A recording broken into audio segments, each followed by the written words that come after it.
Next question number 82 అండి. Panchayati Raj minister గారు పవన్ కళ్యాణ్ గారు. నమస్కారం అధ్యక్ష. గౌరవ సభ్యులు అడిగిన 4 ప్రశ్నలు అడిగారు అధ్యక్ష. దానిలో 14 మరియు 15 ఆర్థిక సంఘం నిధుల కింద 2019-2020 నుండి 2023-24 వరకు కేంద్ర ప్రభుత్వం నుండి విడుదలైన మరియు గ్రామ పంచాయతీలకు విడుదల చేసిన మొత్తాల వివరాలను సంవత్సర వారీగా తెలియజేస్తారని. అధ్యక్ష, సంవత్సరాల వారీగా గ్రామ పంచాయతీలకు 14 మరియు 15 ఆర్థిక సంఘం ద్వారా 2019-20 నుండి 23-24 వరకు విడుదలైన గ్రాంట్ వివరాలను ఈ విధంగా తెలియజేస్తున్నాం అధ్యక్ష. 14 ఆర్థిక సంఘం 2019-20 ఆర్థిక సంవత్సరంలో కేంద్ర ప్రభుత్వం ద్వారా విడుదలైన మొత్తం 2336.56 అధ్యక్ష. ఆంధ్రప్రదేశ్ ప్రభుత్వం ద్వారా గ్రామ పంచాయతీలకు విడుదలైన మొత్తం 2336.56 అధ్యక్ష. మొత్తం 14 ఆర్థిక సంఘం 5వ సంవత్సరానికి 2019-20కి 2336.56 అధ్యక్ష. అదే ఆంధ్రప్రదేశ్ ప్రభుత్వం ద్వారా కూడా గ్రామ పంచాయతీలు విడుదలైన మొత్తం 2336.56 అధ్యక్ష.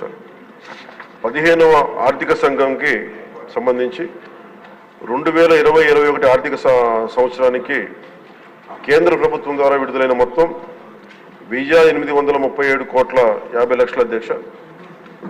ఆంధ్రప్రదేశ్ ప్రభుత్వం ద్వారా గ్రామ పంచాయతీలు విడుదలైన మొత్తం 1837.50 అధ్యక్ష.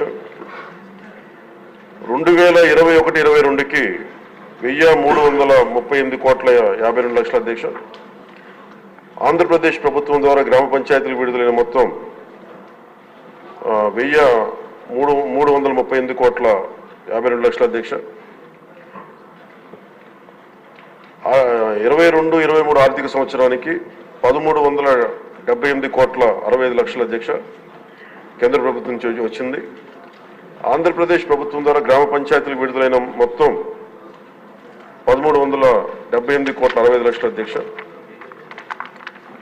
23-24 ఆర్థిక సంవత్సరానికి సంబంధించి కేంద్ర ప్రభుత్వం ద్వారా విడుదలైన మొత్తం 1392.69 అధ్యక్ష. ఆంధ్రప్రదేశ్ ప్రభుత్వం ద్వారా గ్రామ పంచాయతీలు విడుదలైన మొత్తం 696.41 అధ్యక్ష. మొత్తం 15 ఆర్థిక సంవత్సరానికి సంబంధించి మొత్తం 15 ఆర్థిక సంఘం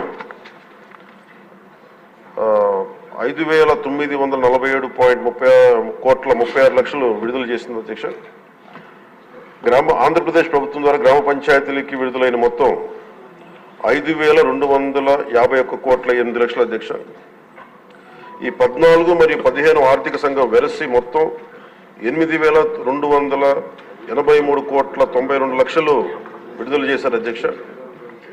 ఆంధ్రప్రదేశ్ ప్రభుత్వం మటుకు 7,587.64 విడుదల చేశారు అధ్యక్ష గ్రామ పంచాయతీలకి. కేంద్ర ప్రభుత్వం ద్వారా విడుదలైన మొత్తంలో ఇంకా 696.28 ఆంధ్రప్రదేశ్ ప్రభుత్వం ద్వారా గ్రామ పంచాయతీలకి ఇంకా విడుదల కావాల్సింది అధ్యక్ష. ఈ రెండో ప్రశ్నకు అధ్యక్ష, నిధుల నిలిపివేత కారణంగా గ్రామ పంచాయతీలకు ఎదుర్కొంటున్న ఇబ్బందుల విషయాన్ని ప్రభుత్వం గుర్తించిందని గౌరవ సభ్యులు అడిగారు అధ్యక్ష. గుర్తించాం అధ్యక్ష. సకాలంలో నిధులను విడుదల చేయనందున ప్రభుత్వం ఈ కింద సమస్యలను గుర్తించింది. 1, గ్రామాల్లో పారిశుద్ధ్యం సరిగ్గా లేకపోవడం, పారిశుద్ధ్య కార్మికులకు నెలవారీ వేతనాలు చెల్లించకపోవడంతో అనేక గ్రామ పంచాయతీల్లోని 21,000 మంది పారిశుద్ధ్య కార్మికులు విధులకు హాజరు కావడం లేదు.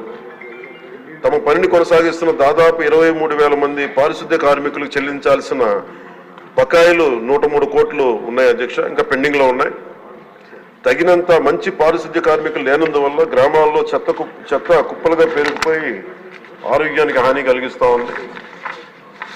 తాగునీరు సంబంధించి అధ్యక్ష రెండో అంశం, మోటారు మరమ్మతులు చేపట్టకపోవడం, పైప్ లైన్ లీకేజీలు, నీటి క్లోరినేషన్ మరియు నీటి సరఫరా కార్మికులకు చెల్లింపులు చేయకపోవడం మొదలగు కారణాల వల్ల నీటి సరఫరా పథకాలు కూడా నిర్వహణ దెబ్బతిన్న అధ్యక్ష. అలాగే మూడవ అంశం వీధి దీపాలు. గ్రామ పంచాయతీల అనుమతి లేకుండా ఆంధ్రప్రదేశ్ డిస్కాంలకు చెల్లింపులు చేసే నిమిత్తంలో నిధులు ఎక్కువ భాగం మళ్లించడం అయింది. ఎల్ఈడి వీధి దీపాలను వెలిగించడం మరియు నిర్వహణ సరిగ్గా లేనందున అనేక వీధి దీపాలు పనికి రాకుండా పోయాయి. ఇది గ్రామీణ మహిళల రక్షణ మరియు గ్రామస్తుల భద్రత మొదలైన వాటితో సహా గ్రామంలోని అన్ని జీవన అంశాలపై ప్రతికూల ప్రభావాన్ని చూపింది. ఇంకా గ్రామ పంచాయతీలకు ఆర్థిక కమిషన్ గ్రాంట్లు నిలిపివేయడం వలన పేలవమైన పారిశుద్ధ్యం, అపరిశుభ్ర తాగునీరు మరియు పనిచేయని విద్యుత్ దీపాల కారణంగా మన రాష్ట్ర జనాభాలో 71% ఉన్న 3,54,00,000 గ్రామీణ ప్రజల జీవితం చాలా దారుణంగా ప్రభావితమైంది. అలాగే ఇది మూడవ ప్రశ్న అధ్యక్ష, దానికి గల కారణాలు ఏంటని అడిగారు అధ్యక్ష. గ్రామ పంచాయతీలకు సకాలంలో నిధులు విడుదల చేయకపోవడానికి గల కారణాలను ఈ కింద విధంగా గుర్తించడం జరిగింది అధ్యక్ష. గ్రామ పంచాయతీలకు ఎన్నికలు నిర్వహించడంలో 2 సంవత్సరాల 7 నెలలు జాప్యం జరగటం, 1/8/2018 తేదీన నిర్వహించాల్సిన గ్రామ పంచాయతీ ఎన్నికలు చివరికి నిర్వహించడమైంది. మరి ఎన్నికైన సంస్థ 2021 మార్చి నెలలో బాధ్యతను స్వీకరించింది. కేంద్ర ప్రభుత్వానికి రెండో అంశం అధ్యక్ష, కేంద్ర ప్రభుత్వానికి గ్రాంట్ ట్రాన్స్ఫర్ సర్టిఫికేట్ అంటే వినియోగ ధ్రువపత్రాన్ని ఆలస్యంగా సమర్పించడం. మూడవది, గ్రామ పంచాయతీల బ్యాంకు ఖాతాలను గత ప్రభుత్వం ఉద్దేశపూర్వకంగా పిఎంఎఫ్ఎస్ ప్రభుత్వ ఆర్థిక నిర్వహణ వ్యవస్థతో ఏకీకృతం చేయలేదు. దానికి అదొక కారణం. నాలుగవది, కేంద్ర ప్రభుత్వ పంచాయతీరాజ్ మంత్రిత్వ శాఖ నుండి కేంద్ర బృందం ఆంధ్రప్రదేశ్లోని గ్రామ పంచాయతీలను సందర్శించిన సమయంలో వారు చేసిన ప్రతికూల